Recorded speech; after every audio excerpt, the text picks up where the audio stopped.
नमस्कार, आप देख रहे हैं आरएडी न्यूज। मैं हूं योगेश चक्रवर्ती। बिहार के डीजीपी रहे आरएस भट्टी के लिए भव्य विदाई समारोह का आयोजन किया गया। बीएमपी ग्राउंड में विदाई समारोह का आयोजन किया गया। हम आपको बता दें कि इस खास मौके पर आरएस भट्टी ने बहुत ही इमोशनल भाषण दिया और कहा कि हम कहीं भी रहें, बिहार के साथ हमारा लगाव है और रहेगा। उन्होंने कहा कि जब हम बिहार आए थे तो मुझे एक व्यक्ति नहीं जानता था, लेकिन आज हजारों लोग जानते हैं। बिहार की जनता अच्छा और बुरा में फ़र्क करना जानती है। उसी तरह से पुलिस महकमा के अधिकारी और पुलिसकर्मी भी अच्छे बुरे में फ़र्क करना जानते हैं। यही खूबसूरती है बिहार की। हम जहाँ भी रहेंगे बिहार के पक्ष में खड़ा रहेंगे। इसके साथ ही उन्होंने कहा कि हमने बिहार में अच्छे टाइम बिताए हैं और अच्छा करने की कोशिश की है। इस खास मौके पर गार्ड ऑफ ऑनर का आयोजन किया गया और पूर्व डीजीपी आरएस भट्टी ने गार्ड ऑफ ऑनर की सलामी ली। सुनिए इस खास मौके पर यानी कि विदाई समारोह के मौके पर आरएस भट्टी ने क्या कुछ कहा। इस अवसर पर मैं सोच रहा था कि क्या कहा जाए। तो दो बातें ध्यान में आती हैं। बिहार में जब मेरा काडर अलॉटमेंट हुआ था तो मेरा पहला बिहार का अनुभव थाना बिहपुर, जो आजकल नौगछिया जिला है, वहाँ से शुरू हुआ था। बिहार में मैं एक आदमी को नहीं जानता था और बिहार में कभी आया भी नहीं, और वहाँ से ये यात्रा शुरू हुई थी। लेकिन धीरे धीरे जैसे समय बीता तो मैंने ये पाया कि बिहार में जो भी समस्याएं हैं, जो भी चुनौतियां हैं, कुछ चीज़ें ऐसी हैं जिसके कारण मेरा जुड़ाव बिहार के साथ बढ़ता गया। एक तो जो यहाँ का आम जन है, नागरिक है, वासी है, उसको अच्छाई और अच्छे व्यक्ति की परख है और वो उसको देखता है, समझता है और उसको सपोर्ट करता है। और यही हमारी फोर्स की भी खूबी है। जब मैं थाना बिहपुर गया था तो मेरे साथ, मैं भी प्रोबेशनर था और मेरे साथ 3 प्रोबेशनरी सब इंस्पेक्टर थे। एक मुंशी था थाना में और एक चौकीदार था। हम सब अभी कच्चे पुलिस पदाधिकारी थे और वहाँ से ये शुरू हुआ। चलते चलते बहुत कुछ सीखा, समझा।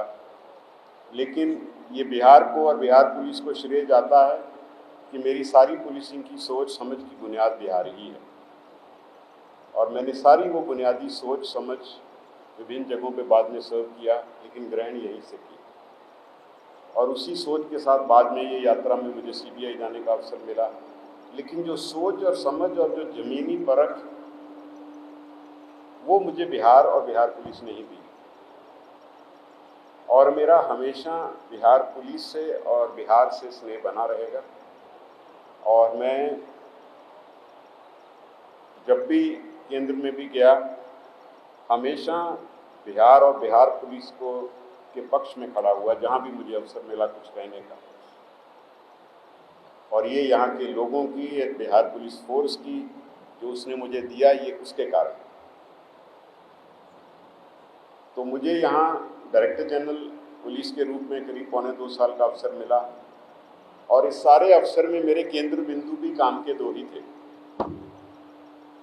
आम नागरिक और बिहार पुलिस के जवान।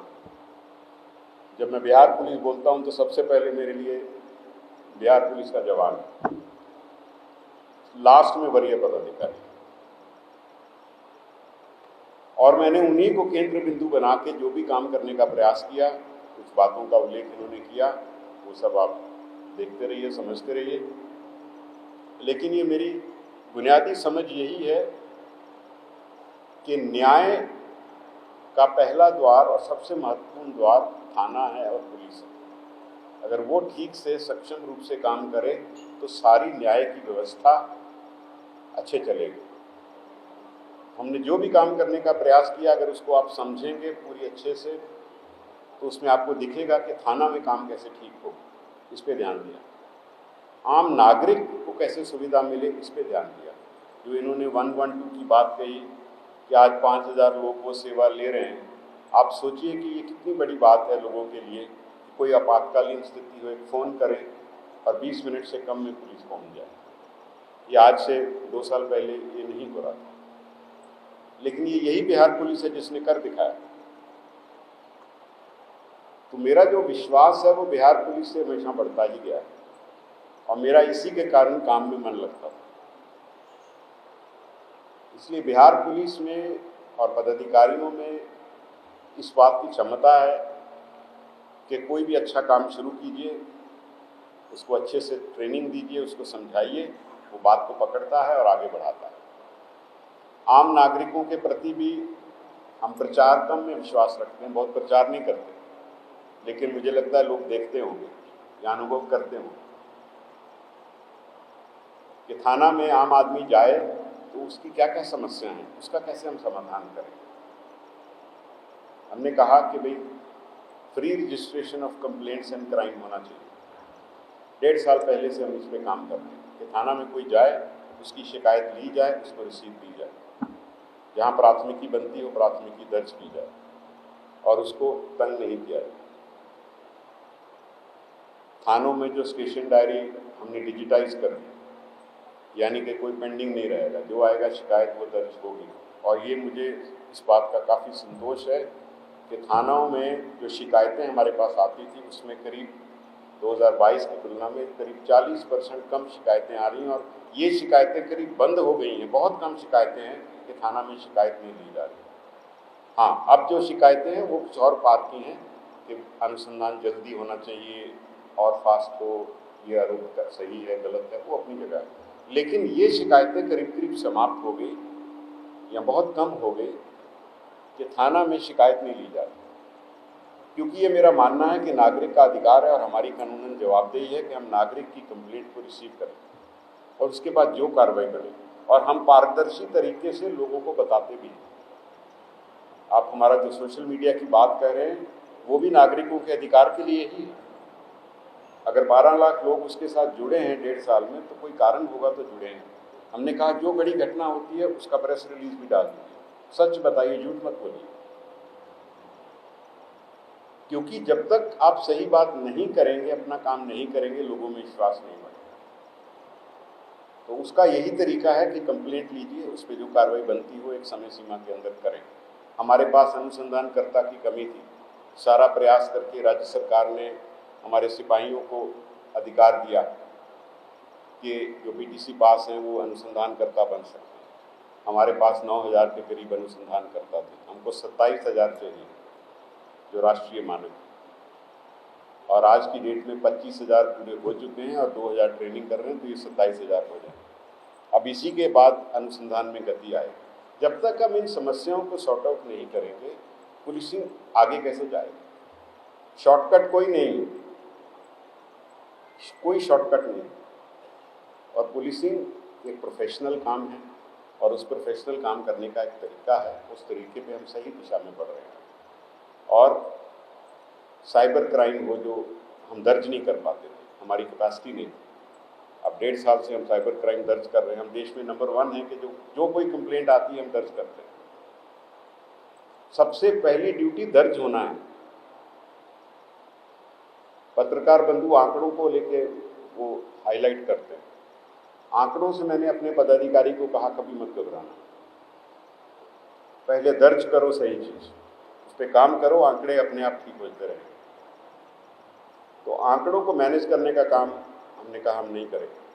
अधिकार है, कंप्लेंट दर्ज करो, कार्रवाई करो। तो साइबर क्राइम जो आज के समय में बढ़ते जा रहा है वो कैसे ठीक होगा। दर्ज करोगे तो ठीक होने का रास्ता खुलेगा। तो हमारा प्रयास ट्रैफिक की समस्या है, हमने फेसबुक लाइव शुरू किया कई जिलों में। तो मैंने एसपी से पूछा, बताइए लोग सबसे बड़ी समस्या क्या बताते हैं? बोले ट्रैफिक की समस्या। तुमने कहा इसका मतलब इसका समाधान करना चाहिए। हमने एक अंतर्राष्ट्रीय मानक संस्था को बुलाया, दिल्ली जाके उनके डायरेक्टर से मिला। मैंने कहा कि आप बिहार आइए और हमारी समस्या को स्टडी करिए, बताइए कैसे ठीक होगी। और उन्होंने आए, उन्होंने कहा कि बिहार पहला राज्य है जिसने हमको बुलाया। आए, उन्होंने 3 महीना पूरा सर्वे किया, अभी उन्होंने रिपोर्ट दी। मुख्य सचिव बिहार की अध्यक्षता में जो सारे विभाग थे, ट्रांसपोर्ट और वो सब आए, उन्होंने रिपोर्ट दी। उन्होंने बड़े अच्छे सुझाव दिए, बहुत पैसा भी नहीं लगेगा। पर साथ साथ हमने हर जिला में थाना खोला, थाना का अधिकार क्षेत्र दिया। हमने कहा फाइन में कोई ज़बरदस्ती नहीं, टेक्नोलॉजी से फाइन होगा, हैंडल डिवाइस से फाइन होगा। नागरिक को परेशान मत करो, गलती कर रहा है फाइन लो, परेशान क्यों करते हो? तो जो भी ट्रैफिक की व्यवस्था थी उसमें एनफोर्समेंट में इम्प्रूवमेंट हुआ। लेकिन मैं नहीं मानता कि ये अंत है, बहुत कुछ होना है अभी, लेकिन रास्ता तो, दिशा तो है, रास्ता तो पता है कहाँ जाना है। तो जो ट्रैफिक है वो बहुत बड़ा एक बिंदु है जिसमें और आगे बढ़ना है, बहुत से काम करने हैं। पर कैपेसिटी बिल्डिंग, पहले वो व्यवस्था हो, उसके ऊपर ना इमारत खड़ी हो। तो ट्रैफिक जो है वो हमारी एक बड़ी चुनौती है। बिहार की जो भी विकास हो रहा है इतना, उसका एक कारण ट्रैफिक, गाड़ियाँ बढ़ रही हैं, सड़कें बढ़ रही हैं, उसके कारण हादसे बढ़ रहे हैं। तो अब ये जो 112 की गाड़ी की बात कर रहे हैं, अब फरवरी के अंत से उसमें एम्बुलेंस और फायर ब्रिगेड भी जुड़ गया।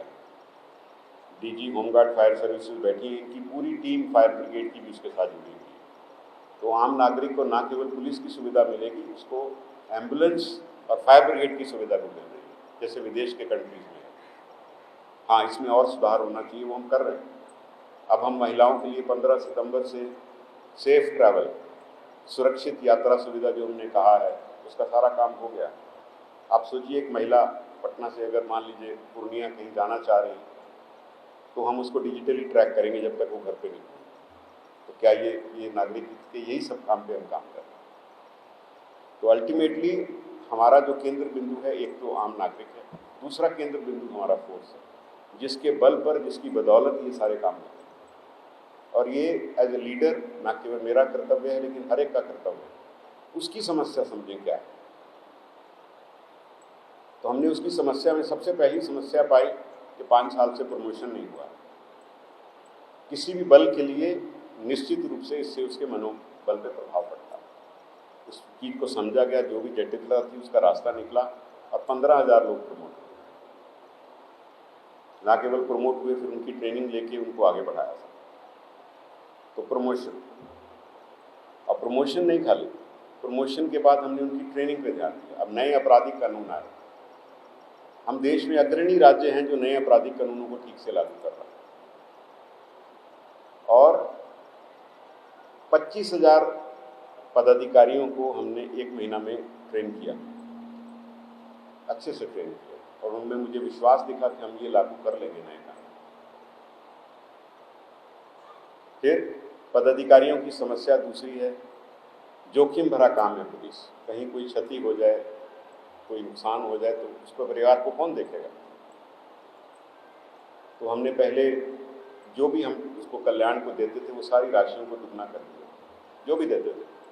और अपनी तरफ से जो राशि जमा थी इनके वेतन से जोड़ के, उसमें से हमने 25 लाख देना शुरू किया। फिर हमने बैंकों से बात की, बैंक पहले 20 लाख देते थे, फिर उनको कहा तो उन्होंने 50 किया। फिर हमने बैंकों को आपस में कहा कि भाई ये हमको एक्सेप्टेबल नहीं, बाकी राज्यों में ऐसे हो रहा है। तो आज की डेट में हमारे जवान, अगर उसकी चाहे ड्यूटी पे हो चाहे ड्यूटी के बिना हो, अगर उसकी मृत्यु होती है और उसकी यहाँ परमानेंट डिसेबिलिटी होती है, तो उसको 2 करोड़ से भी अधिक की राशि मिलेगी। यही सब काम है हम लोग के करना। आवासन की समस्या है, उसके लिए भी हम कुछ उपाय सोच रहे हैं। आवासन एक बहुत बड़ी समस्या है। और ट्रांसफ़र पॉलिसी, हमने उसका प्रारूप भेजा है, सबसे मंथन करेंगे, होपफुली वो जल्दी बन जाएगी। तो जो फोर्स का मनोबल है वो सबसे महत्वपूर्ण चीज़ है, मनोबल और ट्रेनिंग। जब उसका मनोबल, ट्रेनिंग और ट्रांसफ़र पोस्टिंग में कोई भेदभाव नहीं, जो जहाँ नियम से बनेगा वहाँ जाएगा। तो जब उसका मनोबल और उसका प्रशिक्षण सही है तो नागरिकों की जो अपेक्षा है उस दिशा में वो काम कर सकता है। इसी दो बिंदुओं पर हमारा प्रयास रहा है और इस अवसर पर मैं अपने बिहार पुलिस के सभी जवान, पदाधिकारी, वरीय पदाधिकारी सबका आभार व्यक्त करता हूँ कि आपके सहयोग से मिलके हमने ये यात्रा जो शुरू की है। बिहार पुलिस में कोई कमी नहीं, सही प्रशिक्षण, सही दिशा, सही लीडरशिप, ये और आगे बढ़ेगी ऐसा मुझे विश्वास है। और बिहार आगे बढ़ रहा है, बिहार पुलिस भी आगे बढ़ेगी, लोगों की सेवा में रहेगी, न्याय के लिए खड़ी रहेगी और आप अपने आप को एक न्याय के रक्षक के रूप में देखना शुरू कीजिए। अपने आचरण, व्यवहार, अपने काम, हर चीज में वो दिखना चाहिए कि आप न्याय के रक्षक हैं। अगर वहीं थाने से ये सोच और इस व्यवहार से काम शुरू हो तो पूरा जो क्रिमिनल जस्टिस सिस्टम है उसका सारा काम आसान हो जाता है।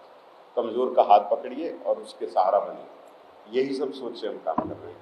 निश्चित बहुत से काम बाकी हैं, उस दिशा में काम होंगे, बट कुल मिला के मैं इतना ही कहूँगा कि मुझे बिहार में काम करने से मैंने भी बहुत कुछ सीखा है। जो ज़मीनी अनुभव होते हैं उन्हीं के आधार पर बड़े निर्णय होते हैं। अब मुझे अगर केंद्र में जाने का अवसर मिला है तो निश्चित रूप से इन अनुभव को मैं वहाँ भी उपयोग करूँगा और मैं इसी खुले मन से अपने बिहार पुलिस के साथियों को, पदाधिकारियों को ये कहना चाहता हूँ कि मैं केंद्र में जा रहा हूँ, लेकिन बिहार पुलिस के हर जवान के लिए मेरा दरवाज़ा खुला है और कभी भी आपको कोई भी चीज़ के लिए अगर किसी लायक कोई होगी बात तो आप ज़रूर आइएगा, जो संभव होगा वो ज़रूर देखेंगे। मैं आपको बहुत शुभकामना देता हूँ और आपके परिवार और सबके लिए कामना करता हूँ कि आप आगे बढ़ें, अपनी फोर्स का नाम रोशन करें, बिहार का नाम रोशन करें।